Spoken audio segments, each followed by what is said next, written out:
अस्सलाम वालेकुम जी। आज का हमारा टॉपिक है standard form of Boolean expression. तो दो तरह के हमारे पास ये एक्सप्रेशन होंगे, सम ऑफ प्रोडक्ट फॉर्म या प्रोडक्ट ऑफ सम फॉर्म। तो ये क्या होते हैं, इनसे क्या मुराद ली जाती है, इसमें क्या किन चीजों का ख्याल रखा जाता है, इसकी एग्जांपल्स भी समझेंगे, इसकी इम्प्लीमेंटेशन को भी देखेंगे, मकासद क्या है स्टैंडर्ड फॉर्म बनाने के, वो भी सारा कुछ देखेंगे। तो standard form of Boolean expression, अब तक हमने क्या पढ़ा है? हमने पढ़ा है कि जो बुलियन एक्सप्रेशन है वो एक तरह से लॉजिकल एक्सप्रेशन है, यानी जो लॉजिकल फंक्शंस हैं उनको हम बताते हैं लॉजिकल वेरिएबल्स की मदद से। और ये जो लॉजिकल वेरिएबल्स हैं ये किस फॉर्म में होते हैं? बाइनरी फॉर्म में होते हैं। अब जितने भी आपके बुलियन एक्सप्रेशन है वो किसी भी तरह के हों, आप उनको दो फॉर्म्स के अंदर कन्वर्ट करेंगे। वो फॉर्म्स कौन सी होंगी? सम ऑफ प्रोडक्ट फॉर्म, यानी जितने प्रोडक्ट है उनका सम कर दिया जाए। फिर प्रोडक्ट ऑफ सम फॉर्म, जितने सम वाले फैक्टर है उनकी प्रोडक्ट हो, इस शक्ल में आपका एक्सप्रेशन आना चाहिए। यानी तो आपका एक्सप्रेशन या अब सम की शक्ल में होगा या प्रोडक्ट की शक्ल में होगा। और वो जो सम होगा किनका होगा? प्रोडक्ट्स का। या वो प्रोडक्ट होगा तो किनका होगा? सम का। अच्छा, तो इसको हम पहले तो इनके ये पढ़ेंगे कि सम ऑफ प्रोडक्ट क्या है, प्रोडक्ट का सम क्या है, फिर हम उसको स्टैंडर्डाइज करेंगे। स्टैंडर्डाइज करने से क्या होगा कि हमें किसी भी एक्सप्रेशन को इवेल्युएट करना हो, सिंप्लीफाई करना हो या इम्प्लीमेंटेशन देनी हो, तो वो हमारे लिए बड़ी सिस्टमैटिक हो जाएगी और आसान हो जाएगी अगर हम उसे स्टैंडर्ड कर देते हैं। तो प्राइमरी जो हमारा ऑब्जेक्टिव वो यही है कि सिंप्लीफिकेशन जो प्रोसेस होगा इस एक्सप्रेशन में, उसमें मिनिमम नंबर ऑफ टर्म्स आपकी इस्तेमाल होती हो। कैसे, वो जरा समझते हैं।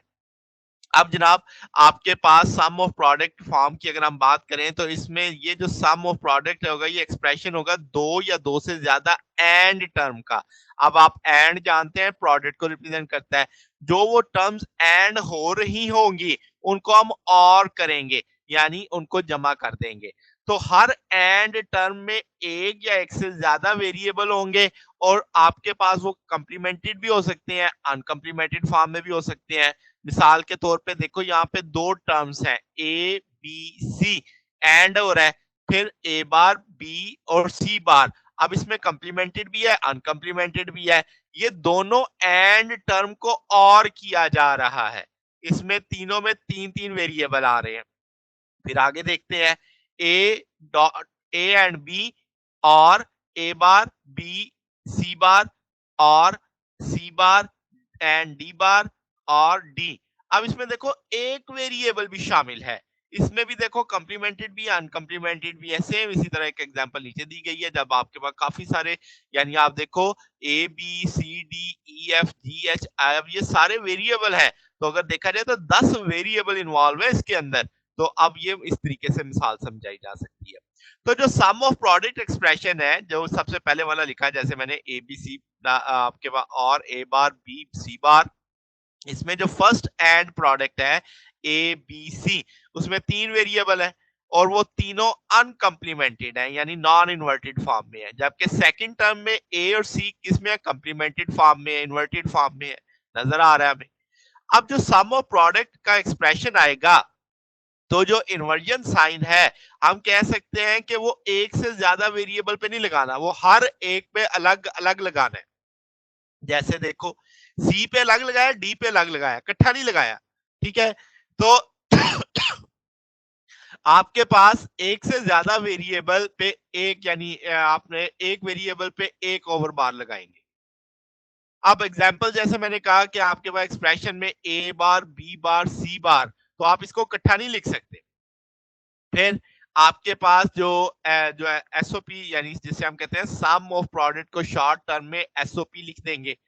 तो इसमें सिंगल वेरिएबल भी हो सकता है। जैसे मैंने ये सेकंड में बताया कि डी आपको मैंने मैजेंडा कलर में हाईलाइट किया कि सिंगल वेरिएबल है।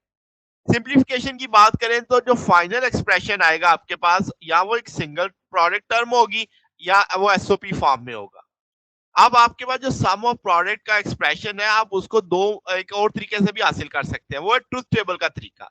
आप सिर्फ वो इनपुट कंसीडर करेंगे कि जिनको मिलाने से वन आउटपुट आती है। ठीक है? अब आपके पास कैसे? आप कहेंगे जैसे आपके पास यहाँ पे ये एंड हो रहा है ना, ए बी सी। आप जानते हैं एंड में आउटपुट वन तभी आएगी जब सारी इनपुट वन होंगी। तो आप देखो, जब आपके पास इनपुट आपकी वन होंगी तभी आउटपुट आएगी ना। तो इसका मतलब आप जब ट्रुथ टेबल देखोगे तो सिर्फ वो टर्म्स उठाओगे जिनका आउटपुट 1 आएगा, वो तभी 1 आएगा जब इनपुट्स भी आपकी 1 होंगी। तो आपके पास सच जो इनपुट्स है कॉम्बिनेशन जो टर्म हम ये ट्रुथ टेबल में सिर्फ वही कॉम्बिनेशन लेंगे जो एक इस तरह की आउटपुट जिसकी 1 आ रही होगी। डिफरेंट टर्म जो होंगी प्रोडक्ट की वो मुख्तलिफ यानी नंबर्स के साथ आ रही होंगी। अब सम ऑफ प्रोडक्ट में एक्सप्रेशन यहाँ पे 0 और 1 होगा, उसका मतलब कॉम्प्लीमेंटेड और अनकॉम्प्लीमेंटेड वेरिएबल का लिया जाएगा। फिर सबसे अहम बात कि जो स्टैंडर्ड एसओपी है, जो हमारे सारे काम की चीज है, वो है जिसमें तमाम वेरिएबल आते हो डोमेन के अंदर और वो डॉट यानी प्रोडक्ट टर्म के अंदर और एक्सप्रेशन में जैसे यहाँ पे देखो एबीसीडी एबीसीडी एबीसीडी अब कुछ कॉम्प्लीमेंटेड है कुछ अनकॉम्प्लीमेंटेड, मगर हमें इससे गर्ज नहीं है। तो हमने आगे चल के कल के लेक्चर में ये बनाना सीखना है कि ये स्टैंडर्ड फॉर्म में आने चाहिए कि आपको 4 वेरिएबल्स हैं तो 4 आपको शुरू में ले लें, फिर आगे उनके साथ जैसे मर्जी उनको बदलाव करते जाएं। कहीं पे वो कॉम्प्लीमेंटेड इस्तेमाल होंगे, कहीं पे बगैर कॉम्प्लीमेंटेड के। तो इसका सिर्फ मुझे पता लग गया 4 इनपुट्स मुझे देनी है और आपके पास स्टार्टअप में वो 4 बना लेंगे, फिर उनको मुख्तलिफ यूज करते जाएंगे। इम्प्लीमेंटेशन में देखो तो आपके पास ए बी का प्रोडक्ट आ जाएगा ए बी, फिर बी सी डी का प्रोडक्ट आ जाएगा बी सी डी, फिर ए सी का प्रोडक्ट आ जाएगा ए सी। ये सारे फिर और फंक्शन में जा रहे हैं तो उनको और कर दिया।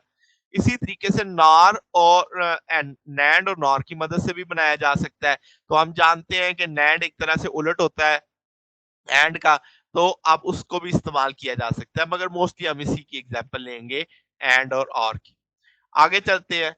प्रोडक्ट ऑफ सम टर्म्स क्या है? प्रोडक्ट ऑफ सम वो होंगी जिसमें 2 या 2 से ज्यादा टर्म्स और में हो रही हो, सम हो, और फिर जो उनका जवाब आए उनको एंड कर दिया जाए।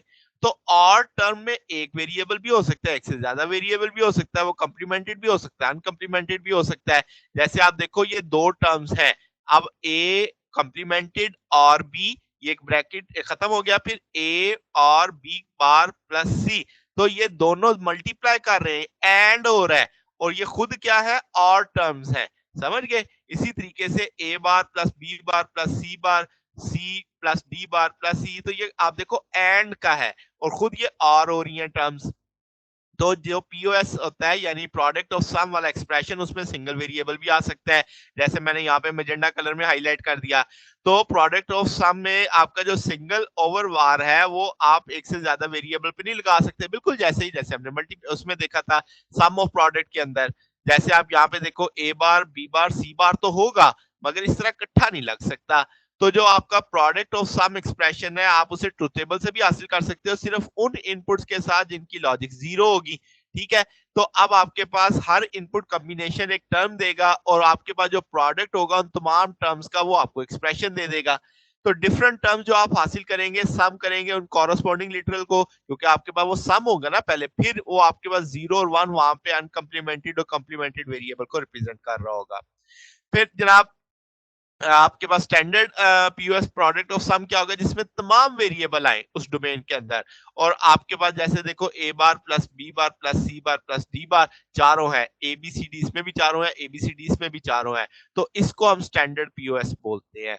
अब ये आप देखो पहले हम जमा करेंगे तो और गेट लगा रहे हैं, अब आपके पास A B B C D C A है, अब आप पहले इनको ए प्लस ए और बी हो जाएगा, बी और सी और डी हो जाएगा, फिर ए और सी हो जाएगा, फिर आपने उनको एंड लगा दिया। अब आपके पास मल्टीवेरिएट थ्योरम हम किसे कहते हैं? जिसमें commutative law, associative law, distributive law, De Morgan theorem, ये सारे कलेक्टिवली आ जाए तो हम उसे मल्टीवेरिएट थ्योरम बोलेंगे। ये थ्योरम आपके पास यानी एक वेरिएबल इनपुट से ज्यादा के पर लगाए जाते हैं आपके पास।